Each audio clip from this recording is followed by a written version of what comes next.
ఇది డే 3 అనమాట. ఇలా మేము రెడీ అయిపోయాం. ఇది last day of our trip అనమాట. Bye bye to Pondy. So ఇంకా మా పిల్లలైతే ఇంకా వెళ్ళొద్దు, వెళ్తే స్కూల్స్కి వెళ్ళాలి కదా, సో ఇక్కడే ఉండాలని ఫేస్ ఇలా బాగా ఫీల్ అవుతూ పెట్టారనమాట. సో ఇంకా చిన్నగా వాళ్ళకి అలా నచ్చ చెప్పేసి మేము దారిలో టిఫిన్ ఎక్కడ బాగుండదు అనేసి ఇంక ఇక్కడే బ్రేక్ఫాస్ట్ చేసుకొని మంచిగా వడా సాంబార్ తినేసి కంచికి స్టార్ట్ అయ్యాం. మేము కంచి కామాక్షి అంటారు కదా ఫేమస్, ఆ టెంపుల్కి వెళ్ళాం ఫస్ట్. అక్కడికి వెళ్ళేసరికి 11 అయింది. 12కి టెంపుల్ క్లోజ్ అన్నారు. సో ఇంకా ఫాస్ట్గా టెంపుల్కి వెళ్ళి దర్శనం చేసేసుకున్నాం అనమాట. దర్శనం చేసుకొని ఇంకా బయటికి రాగానే బయట చిన్న చిన్న టెంపుల్స్ ఉంటాయి కదా, అవన్నీ చూసుకుంటూ ఉండగా ఇక్కడ ఈ ట్రీ కనిపించింది. అసలు ఈ చెట్టు ఏంటో మాకైతే అర్థం కాలేదు. మీకు కనుక ఎవరికన్నా తెలిస్తే కామెంట్ చేయండి.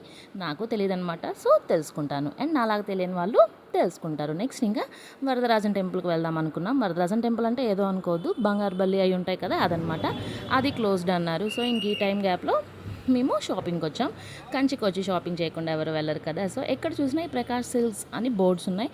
సో చూద్దాము అనేసి ఇంక ఇలా వచ్చామన్నమాట. చూస్తే బాబోయ్, అక్కడైతే నార్మల్ రష్ లేదు. చిన్నగా అలా ఏదో కొంచెం షాపింగ్ చేసేసుకొని, బట్ మోడల్స్ అయితే చాలా బాగున్నాయి. షాపింగ్ చేసేసుకొని ఇంకా మేము పక్కనే లంచ్కి ఎక్కడ అని వెతుకుతూ ఉంటే మాకు పక్కనే ఉడిపి హోటల్ కనిపించింది అనమాట. ఉడిపి అంటే ఇంకా మన స్టైల్ ఫుడ్ ఉంటుంది కదా. సో ఇంకా గోబీ తీసుకొని ఫ్రైడ్ రైస్ తిన్నాం చక్కగా. సో ఇంకా మాది అయిపోయి ఒక హాఫ్ అన్ అవర్ అట్లా రిలాక్స్ అయ్యేసరికి 4 అయిందనమాట. 4కి ఇక్కడ టెంపుల్ ఓపెన్ అన్నారు.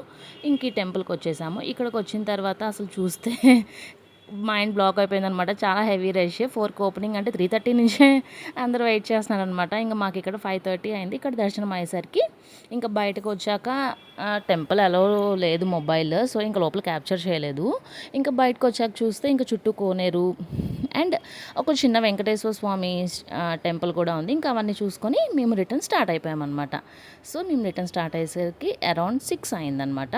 సో వెళ్ళేటప్పుడు వదలలేదు, వచ్చేటప్పుడు కూడా ఈ వర్షం మమ్మల్ని వదలలేదనమాట. సో ఇంకా తిరుపతిలో డిన్నర్ చేసే జర్నీ స్టార్ట్ చేసి ఇంటికి వచ్చేసరికి నైట్ 12 అయిందనమాట.